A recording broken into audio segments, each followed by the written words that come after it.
Olá a todos, bem-vindos a mais uma videoaula de história. É o último assunto antes do recesso, a parada aí no meio do ano, tipo as férias no meio de ano. Então, vamos ver esse assunto, Revolução Russa. Praticamente é o fim da Primeira Guerra Mundial. Então, vamos dar uma olhada aí e vamos ver o que é Revolução Russa. Para a gente entender Revolução Russa, vamos entender o que levou a essa revolução na Rússia. A Rússia era dominada por um império. Então, era um império absolutista, era absolutismo. O que é isso? O cara que mandava era absoluto, fazia o que queria. O que ele falava era lei, ponto final. E quem é que mandava? Era o czar Nicolau II. Czar é a mesma coisa que César, por exemplo, em Roma. Então, é o imperador, é o rei, o cara que manda. E esse cara que mandava, esse governante principal, aí, o czar, né, o imperador russo, ele não agradava o povo. Tanto que tinha uma situação aí. O clero, os religiosos e a nobreza, que eram os militares e os funcionários administrativos, o pessoal ali que era mais chegado do rei, era mais amigo do czar, na verdade, do imperador. Então, eles eram riquíssimos, dominavam 80% das terras e, tirando ali o clero, a nobreza, então aquele esquema tipo que a gente viu na época do feudalismo lá atrás, lá. Então, praticamente não tinha indústria, então esses poucos burgueses aí, tipo o que a gente falaria hoje, o patrão aí, o empresário industrial, quase não tinha indústria, então eles não tinham muito poder de compra, não tinham muito dinheiro, eram poucos burgueses. E a Rússia produzia muito pouco na agropecuária, tinha pouca indústria, ou seja, na agropecuária esses camponeses pagavam muito imposto. E o que eles queriam? Uma posse de terra. 80% da população era camponês. Só que se vocês se lembrarem, 80% das terras estava na mão do clero, né, dos religiosos e dos nobres, ali, dos mais ricos. Do outro lado, na indústria, esses operários aí trabalhavam que nem maluco, ganhavam pouco. Acho que alguém já ouviu falar essa história. De qualquer forma, era só 2% da população, então não tinha quase indústria ali na Rússia. Mas os camponeses operários, eles queriam um governo mais democrático. Tirar o imperador e colocar tipo uma democracia. O povo escolhe quem vai representar. Tipo o que o Brasil faz hoje, assim, com seus presidentes, através do voto, né, democracia. Então tá aí a família Romanov, né, a família russa, temida, imperador. E aí tem as datas, né, e as aquisições. Então começa ali em 1533, a Rússia ali no quadradinho cinza, né, então onde está cinza ali no mapa, a Rússia tinha aquele tamanho, vai conquistando território, vai conquistando até chegar ali Alexandre III, ali em 1894, e aí a Rússia se torna enorme, absurdamente enorme, tão grande que está em 2 continentes. Tem um pedaço na Europa e tem um pedaço na Ásia. E aí um cara que talvez será para muitos aí pela loucura dele, mas ele modifica a situação da Rússia totalmente e de certa forma cria um espaço para a Revolução Russa. É o cara conhecido aí como Rasputin. Então ele nasceu na Sibéria. Na juventude ele era ladrão, bêbado, mulherengo, líder de gangue, até que ele entrou numa seita que falava que somente quem pecou pode se arrepender verdadeiramente. Se o cara não pecou, ele não tem do que se arrepender. Então ele era um peregrino, andava pelas ruas, andava pelos lugares, falava com rituais ali de flagelação, que é machucar a si mesmo, machucar alguém, orgias, até que ele passa a ser um poderoso místico, né? Todo mundo começa a ver ele de uma outra forma. Então, em 1903, ele é acolhido pela Igreja Ortodoxa. A Igreja Ortodoxa Russa é católica, mas não é a católica romana, é um outro tipo de catolicismo, típico russo, da Rússia mesmo. Então ele começa a andar ali com o pessoal ali do dinheiro, com o pessoal da realeza, e esse monge, entre aspas, né, o Rasputin, vai controlar uma hemorragia de Alexei, né, o herdeiro ali do príncipe da Rússia. Então o menino estava com sangramento ali e ele consegue conter esse sangramento e ele ganha a confiança da família Romanov, que a gente viu na foto, que eram os caras que mandavam na Rússia. E ele se torna um protegido da czarina, né, da imperatriz Alexandra. E é ali quando começa a Primeira Guerra Mundial, o primeiro-ministro morre, ele era inimigo de Rasputin, e ainda surge uma suspeita de Rasputin ser amante da imperatriz, da czarina. Começa a ter muito problema essa situação do Rasputin. O czar russo vai para o campo de batalha na época da Primeira Guerra.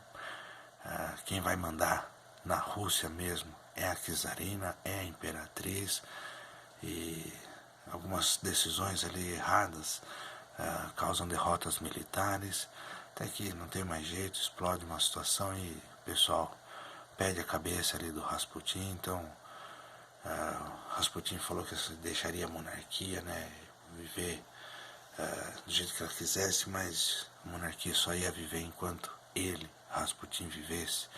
Até que o príncipe Félix, eu tirar isso daqui, o príncipe Félix mata Rasputin com tiros na cabeça, e após alguns meses a Revolução Russa derruba e executa, né, mata a imperatriz, o imperador, né, o czar, a czarina da Rússia. E até a década de 90, enquanto quem mandava ali eram os comunistas, Rasputin era comparado a um demônio. E quando acaba essa história daí do comunismo na Rússia e tal, e começa uma outra situação que tem até hoje, muda completamente a visão de Rasputin. Ele é chamado de santo, mas toda essa confusão que ele causou aí na realeza, tá aí o Rasputin, o olhar enigmático dele, mas essa confusão que ele causou aí na realeza mudou bastante a situação dos caras. E aí acontece a Revolução de Fevereiro. Quando que aconteceu a Revolução de Fevereiro? Ela aconteceu em março de 1917. Por que tem essa situação, né, de ser chamada Revolução de Fevereiro e na verdade aconteceu em março e tal? Como é que é isso aí? É que na verdade lá na Rússia eles seguiam um calendário diferenciado do nosso, é um outro calendário. Então tem essa diferença, e no nosso calendário, o calendário ocidental, essa Revolução de Fevereiro, na verdade, pra gente aqui, vamos dizer assim, aconteceu em março. Então quem que inicia essas greves aí, essa revolução que cada vez vai impulsionando cada vez mais gente e tal, e vai explodir ali numa guerra civil, quem começa são os operários, aqueles que trabalhavam nas poucas indústrias, e ela começa na capital da Rússia, Petrograd, que hoje é São Petersburgo, e as forças políticas se unem aos militares e obrigam o czar a abdicar do trono. Ou seja, não interessa se era do partido Y, X, tanto faz o partido, eles se unem aos militares, derrubam o czar do trono. É uma daquela, né? O cara morre, mas quem assume ali provisoriamente é o partido Menshevik, que eram os minoritários. O líder era Kerensky. Eles tentam colocar um sistema econômico liberal na Rússia. sistema econômico liberal é ligado ao capitalismo, então a gente vai falar alguns assuntos, a gente vai estar falando de Revolução Russa, mas depois a gente fala sobre, nas outras aulas a gente fala de comunismo, socialismo, anarquismo, capitalismo, a gente fala as diferenças, o que um representa, o que o outro representa, assim por diante, mas o sistema econômico liberal aqui é tipo o capitalismo, então quem vai mandar é um empresário, vamos dizer assim, é o mercado, propriedade privada, cada um é dono daquilo que compra, eles vão colocar, né, tentar pelo menos colocar esse sistema na Rússia aí, mas o povo não aprovou. E aí acontece a Revolução de Outubro, como eu já expliquei, né, aquela situação do calendário aqui pra gente foi em novembro, mas é a Revolução de Outubro de 1917, e quem assume agora o comando é o Partido Bolchevique, a maioria. Então eles se organizam em sovietes, que era uma comissão ali de trabalhadores. Esses operários vão ganhar muita força. O líder deles era Vladimir Lenin. Esse Lenin, quando a gente for falar de comunismo, de marxismo, a gente fala um pouco mais de Lenin exatamente, mas os soldados e os trabalhadores formavam ali a base desse partido bolchevique. Eles tomam o Palácio de Inverno, né, onde ficava o governante, e anunciam que ali começa um novo governo provisório. Obviamente, os mencheviques, né, os opositores não aceitaram essa situação. Então, para a gente começar a entender um pouco mais esses nomes russos aí, né, os bolcheviques era a maioria, o líder era o Lenin, depois a gente fala de Trotsky. Achavam que tinha que ter uma aliança dos operários da indústria com os camponeses para derrotar ali o imperador russo e colocar ali o socialismo. O poder ia ser atingido pela revolução, então ia assumir a ditadura do proletariado, o comunismo, e do outro lado tinha os mencheviques, a minoria. Eles achavam que esse socialismo aí era por etapa. Na verdade, o socialismo seria atingido através do capitalismo. Tinha uma aliança com a burguesia, então o trabalhador estava de certa forma aliado com o patrão. E aí, de um lado, os mencheviques, então o patrão ali, vamos dizer, na aristocracia, os ricos, né, os nobres, os bolcheviques, o trabalhador, queria colocar o comunismo na Rússia. Tinha ainda o imperador, o czar Nicolau II, o cara era monarquista, né, era imperador, queria que quem mandasse era o filho dele e assim por diante. Ou seja, estava tão dividido, tanta briga ali que não tem jeito, vai explodir a guerra civil russa. Então a guerra que acontece de certa forma até nas ruas mesmo, que dura ali de 1918 até 1921. De um lado, o exército branco, eram os imperialistas, ou seja, estavam com o czar, né, estavam ao lado do czar. Tinha os liberais, aquele pessoal do capitalismo ali, o patrão e tal, e do outro lado era o partido bolchevique, operariado comunista. Então formava o Exército Vermelho. Deixa eu tomar um gole d'água.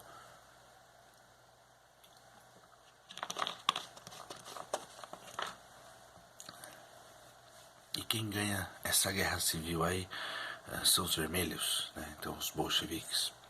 Tem algumas imagens da guerra civil russa, o Exército Vermelho tomando o poder. E aí eles tomam o poder, esse Exército Vermelho coloca o chamado comunismo de guerra para rolar. Durante a Guerra Civil, eles praticaram nacionalização da economia. Ou seja, se tinha alguma empresa estrangeira lá, virava russa.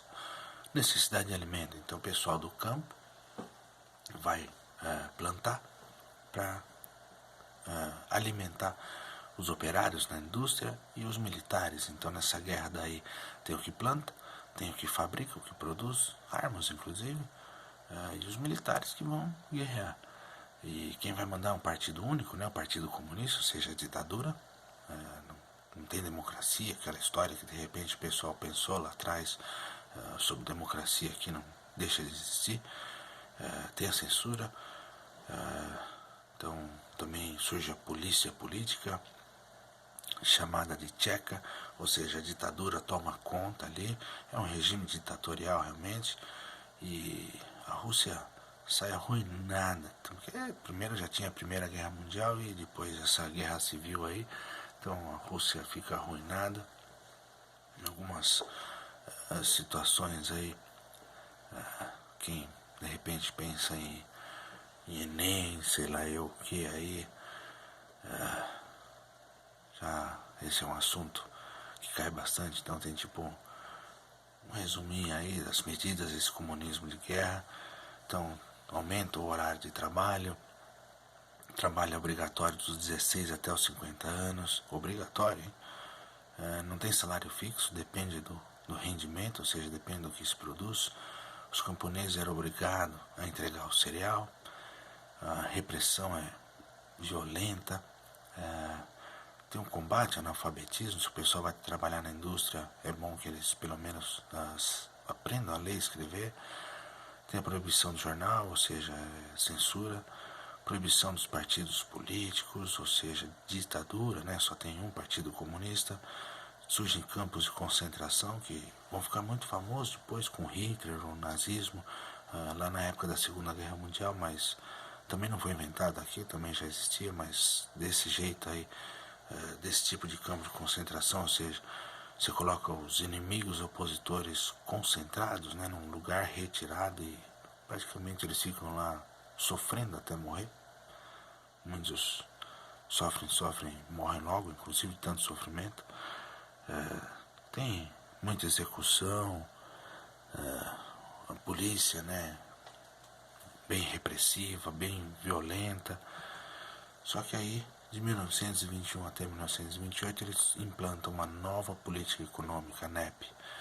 Agora eles vão explorar de uma outra forma as terras, é uma exploração privada, tem uma privatização das fábricas, ou seja, é a propriedade privada, é o básico do capitalismo. Eles estão mudando bastante. Aquele comunismo repressivo que eles tinham colocado não deu muito certo.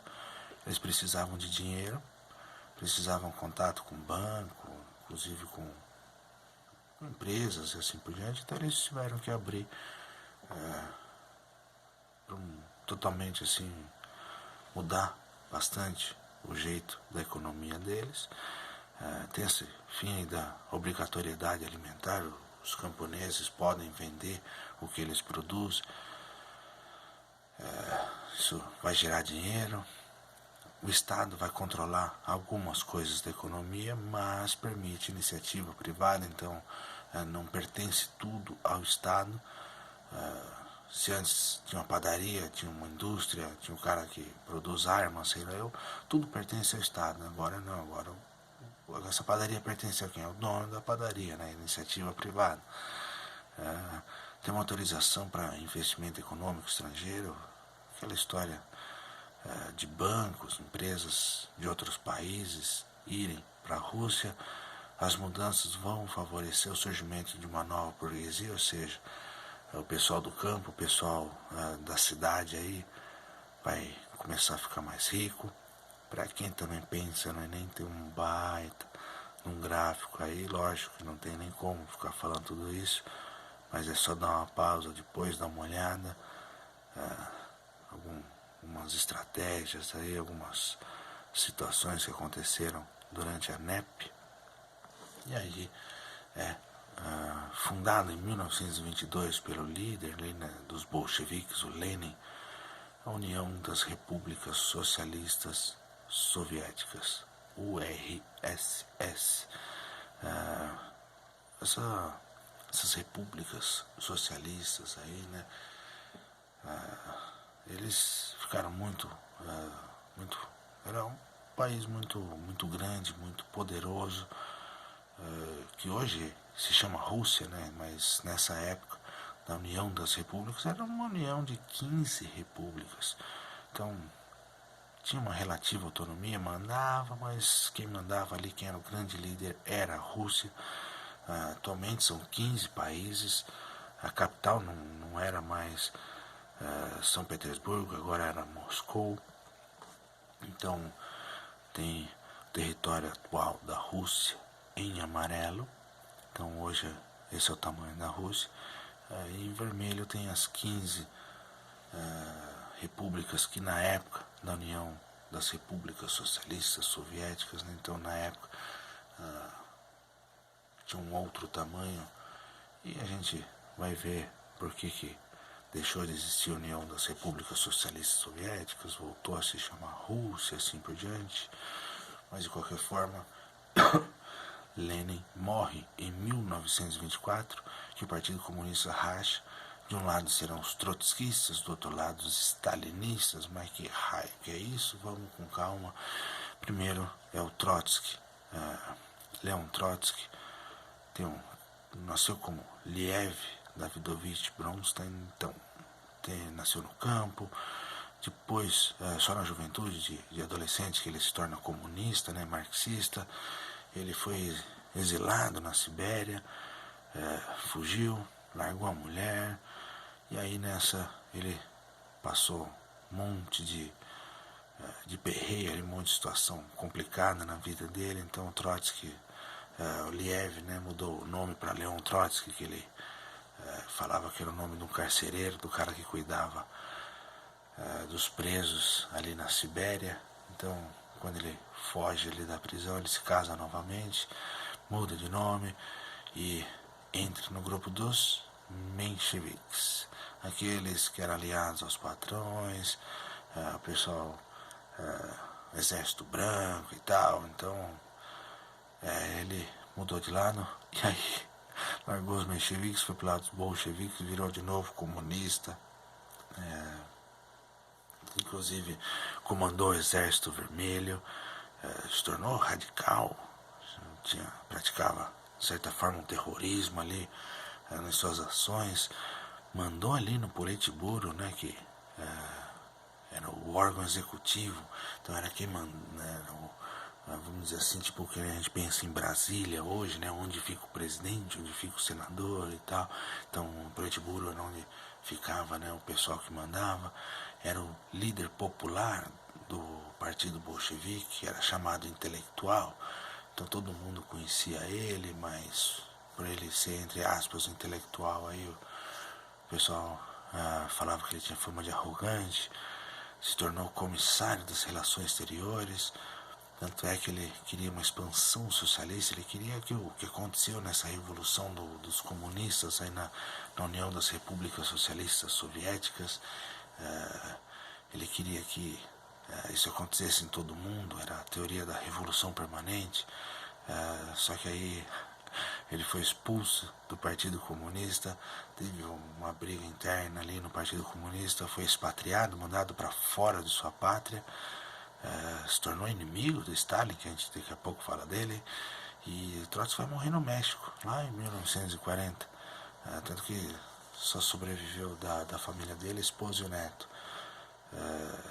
O russo, né, Trotsky, foi morto pelo Mercader, esse, na teoria, assassino aí. Na teoria não, é o assassino dele aí, mas ele nunca admitiu que na verdade ele matou o Trotsky a mando, né, do Stalin, a mando da União das Repúblicas Socialistas Soviéticas. Ele nunca assumiu isso, mas de qualquer forma, quando ele foi solto ali da prisão pelo assassinato, ele foi condecorado o herói da União Soviética, e morreu em Cuba, que é um país totalmente ligado à União Soviética. Então, apesar dele não admitir, é óbvio que tinha relações isso aí. Tá aí a imagem do Trotsky, sei lá, o intelectual, né, como alguns chamavam. E para encerrar, vamos falar desse último aí, Stalin, o nome dele, parabéns a quem conseguir falar, nasceu na pobreza, foi expulso do colégio, os padres não gostavam, né, dos comunistas, dos marxistas, então mandou ele embora do colégio dos padres, participou de assaltos, foi preso, foi também para a Sibéria, e lá na prisão ele muda o nome para Joseph Stalin, que Stalin russo é o homem de aço, o super-homem, e ele, livre novamente, se associa, né, ao Partido Social Democrata Russo, que vai ser o futuro Partido Comunista, então ele se torna o braço direito de Lenin, cada vez mais com mais poder nesse Partido Comunista, até que ele assume o comando do Partido Comunista, segue no cargo ali até morrer, e na verdade ele colocou um regime conservador na Rússia. Revolução socialista ali que muitos de repente pensaram assim o assado, pensaram de um jeito, de outro, ele achava que tinha que ser interno, o socialismo, o comunismo tinha que ser em um só país, então tinha que se apegar ali na União Soviética, e esse conservadorismo dele aí, ele usa muito a indústria, ele faz uma aliança ali do pessoal que trabalha na indústria com os camponeses, então ele até ganha um certo poder, muita gente aplaude, idolatra o cara pelo que ele fez, mas na verdade, por mais que ele tenha transformado a União Soviética numa potência mundial e realmente mandou quase que dividiu o mundo, né, com os Estados Unidos, ele era um ditador, cara. Ele era um cara que matou, né, na mão dele, os comunistas ali na União Soviética mataram mais gente que os nazistas, por exemplo, na mão do Hitler. Então, é complicado. Stalin aí é um ditador que para muitos levou o nome da União Soviética, do comunismo pelo mundo todo, mas para muitos é um cara que queimou o filme, que pela sua violência, pela sua extrema violência, ele fez muita gente ficar com raiva e não ver o comunismo com bons olhos, por exemplo. Há uma discussão entre comunistas sobre esse assunto, mas, como eu disse, a gente fala sobre comunismo, socialismo, anarquismo, capitalismo, que hoje é o que a gente vive no Brasil capitalista. Na verdade, praticamente todos os países do mundo são capitalistas, então a gente fala isso mais para frente. Obviamente, essa aula mais longa, porque tem tempo, vai ter um recesso, vai ter uma paradinha aí no meio de ano. Então, bom descanso a todos, se cuidem, sigam as recomendações médicas, fiquem em casa, aproveita para estudar, trocar ideia. Como até brinquei, jogar PlayStation, será, né? Cada um sabe o que faz. Então, obrigado, bom descanso e é isso aí. Até mais. Juízo.